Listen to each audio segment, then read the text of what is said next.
नमस्ते दोस्तों, आज के एपिसोड में आपका स्वागत है, जहां हम अकेलेपन, आंतरिक शांति और मानव आत्मा की कालातीत यात्रा की गहन खोज पर निकलेंगे।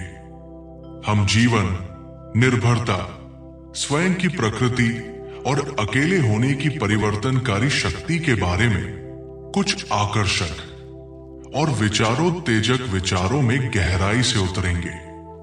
अकेलेपन के रूप में नहीं, बल्कि खुद के सबसे गहरे हिस्सों के साथ संबंध के एक पवित्र स्थान के रूप में।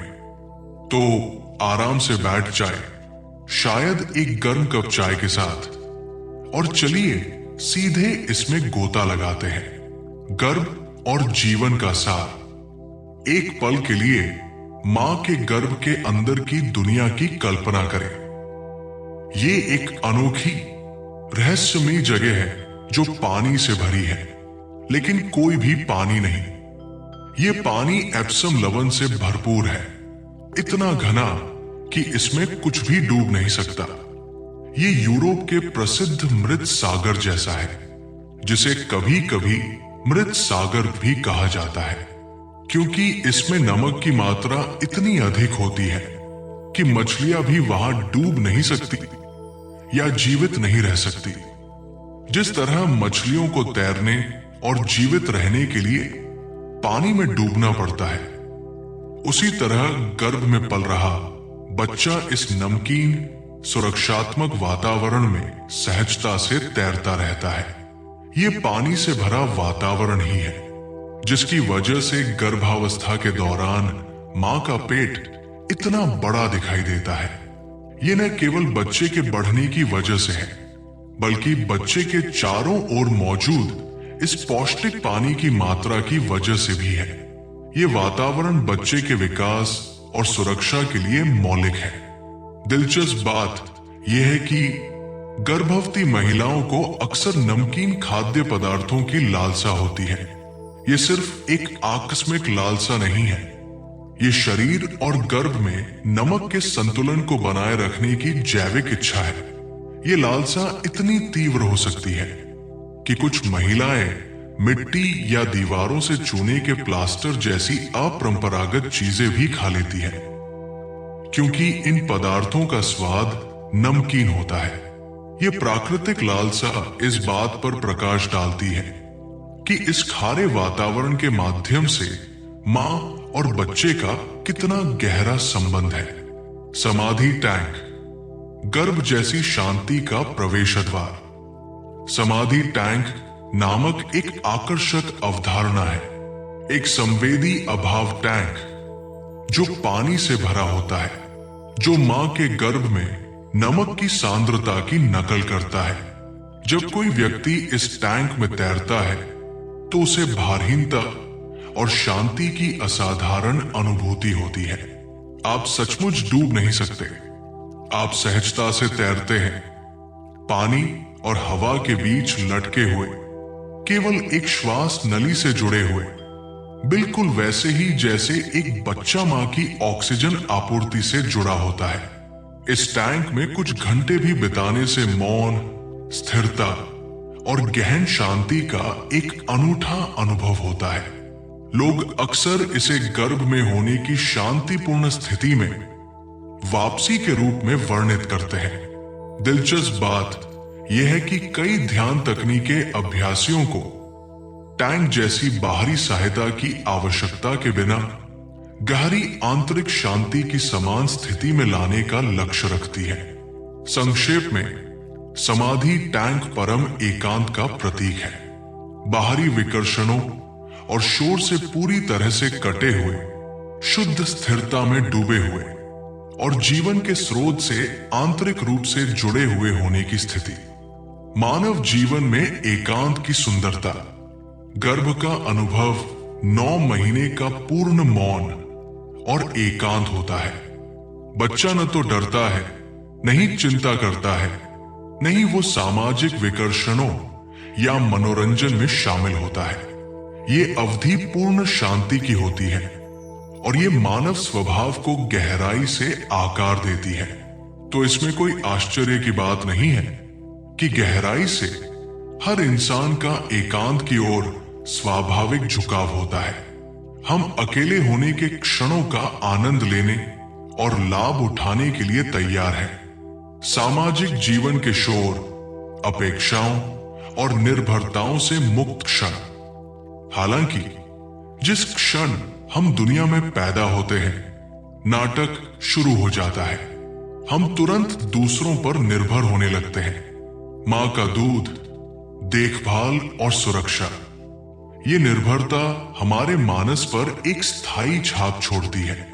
दुनिया का पहला अनुभव मां के स्तन के माध्यम से होता है, जो आराम, सुरक्षा और जीवन का प्रतीक बन जाता है।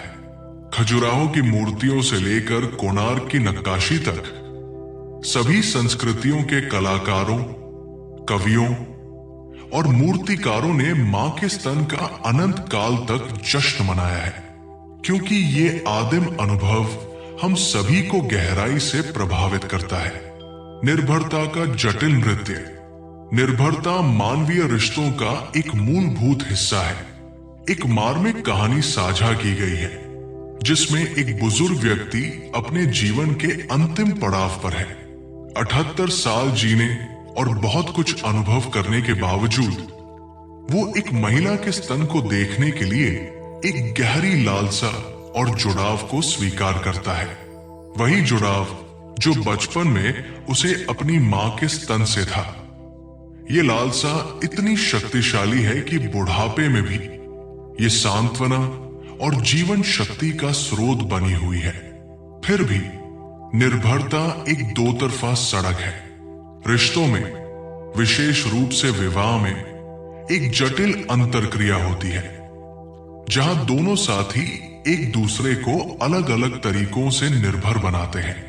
कभी कभी ये निर्भरता इतनी मजबूत हो सकती है कि ये एक तरह के बंधन की तरह महसूस होती है, जहां देखभाल और परिचितता के लिए स्वतंत्रता से समझौता किया जाता है। एक मजेदार लेकिन मार्मिक उदाहरण एक पति की कहानी है, जो रसोई में नमक नहीं ढूंढ पाता क्योंकि उसकी पत्नी ने उसे चालाकी से मिर्च पाउडर लेबल वाले कंटेनर में छिपा दिया है। ये चंचल कृत्य इस बात का प्रतीक है कि कैसे पति पत्नी अक्सर परस्पर निर्भरता की एक गुप्त दुनिया बनाते हैं। प्रेम और आदत में लिपटा हुआ सूक्ष्म नियंत्रण। ये पारस्परिक निर्भरता मानव सामाजिक संपर्क का आधार है। जब दूसरे हम पर निर्भर होते हैं तो हम महत्वपूर्ण महसूस करते हैं, और इसके विपरीत जब हम दूसरों पर निर्भर होते हैं तो हम सुरक्षित महसूस करते हैं। स्वतंत्रता और निर्भरता का विरोधाभास। यहां विरोधाभास है। वास्तव में स्वतंत्र होने के लिए किसी को न तो दूसरों को खुद पर निर्भर बनाना चाहिए और न ही दूसरों पर निर्भर होना चाहिए। ये आदर्श चुनौतीपूर्ण है, क्योंकि मानव समाज परस्पर निर्भरता पर बना है। फिर भी वास्तविक स्वतंत्रता अकेलेपन को महसूस किए बिना अकेले रहने की कला में महारत हासिल करने से आती है। ये शारीरिक अलगाव के बारे में नहीं है, बल्कि एक गहरे आंतरिक एकांत की खेती करने के बारे में है। एक ऐसी स्थिति जहां कोई दुनिया में लोगों के बीच हो सकता है, फिर भी शोर और अराजकता से अछूता रह सकता है। एकांत को अपनाना सीखना। हमें से कई लोग सामाजिक कंडीशनिंग के कारण एकांत से डरते हैं। हमें सिखाया जाता है कि अकेले होने का मतलब है अकेला, अस्वीकार या अधूरा होना। लेकिन एकांत जब सकारात्मक अभ्यास के रूप में अपनाया जाता है तो ये गहरी खुशी और रचनात्मकता का स्रोत बन जाता है। वक्ता हमें एकांत की तलाश में दूर दराज के जंगलों या पहाड़ों पर भागने के लिए प्रोत्साहित नहीं करता। इसके बजाय एकांत हमारे भीतर ही पाया जा सकता है। यहां तक कि एक हलचल भरे शहर या शोरगुल वाले घर के बीच में भी कुंजी शांत रहने की क्षमता विकसित करना, बिना किसी निर्णय के अपने विचारों का निरीक्षण करना और बस होना है। इस अभ्यास में विचार गुजरते बादलों की तरह आते जाते रहेंगे। शुरू में यह बेचैन करने वाला लग सकता है, जैसे कि जब मौन पहली बार आता है तो बिजली का झटका लगता है, लेकिन धीरे धीरे शोर कम हो जाता है और एक गहरी खामोशी उभरती है। ये मौन गर्भ के शांत, सुरक्षित वातावरण के समान है। ये वो स्थान है जहां आत्मा आराम कर सकती है, रिचार्ज कर सकती है और अपने वास्तविक स्वरूप से फिर से जुड़ सकती है। एकांत और सामाजिक जीवन में आनंद ढूंढना। एक बार जब हम एकांत का आनंद लेना सीख जाते हैं तो सामाजिक जीवन का हमारा अनुभव नाटकीय रूप से बदल जाता है। भीड़ अब हमें अभिभूत नहीं करती। इसके बजाय हम बाहरी परिस्थितियों से परे अपने अंदर शांति का एक शांत केंद्र रखते हैं। वास्तव में सामाजिक समारोह तब अधिक आनंददायक बन जाते हैं जब प्रत्येक प्रतिभागी ने एकांत का अनुभव किया हो। कल्पना करें कि 10 लोग एक साथ चुपचाप बैठे हैं, प्रत्येक अपने शांतिपूर्ण एकांत में डूबा हुआ है। सामूहिक ऊर्जा, शोरगुल या सतही उत्सवों से कहीं अधिक गहराई से पोषण और आनंदमय होगी। दुर्भाग्य से आज हमारे कई उत्सव शोरगुल और अराजक हैं, जो अक्सर आनंद से अधिक अशांति पैदा करते हैं। वक्ता इस बात पर प्रकाश डालते हैं कि कैसे जन्म उत्सव जैसे खुशी के अवसर भी शोरगुल, अर्थहीन हंगामे में बदल सकते हैं, जिसमें सच्ची खुशी और जुड़ाव नहीं होता। एकांत का आध्यात्मिक मार्ग। आध्यात्मिक अभ्यास के लिए एकांत अभिन्न अंग है। यह मोक्ष, मुक्ति और स्वयं की अंतिम प्राप्ति का द्वार है।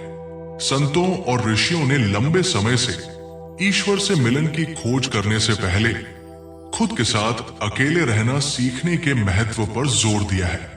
ये एकांत दुनिया को अस्वीकार करना नहीं है, बल्कि एक पारलौकिकता है, एक ऐसा स्थान जहां अहंकार विलीन हो जाता है और सच्चा स्व चमक उठता है। एकांत को अपनाने के लिए व्यावहारिक मार्गदर्शन।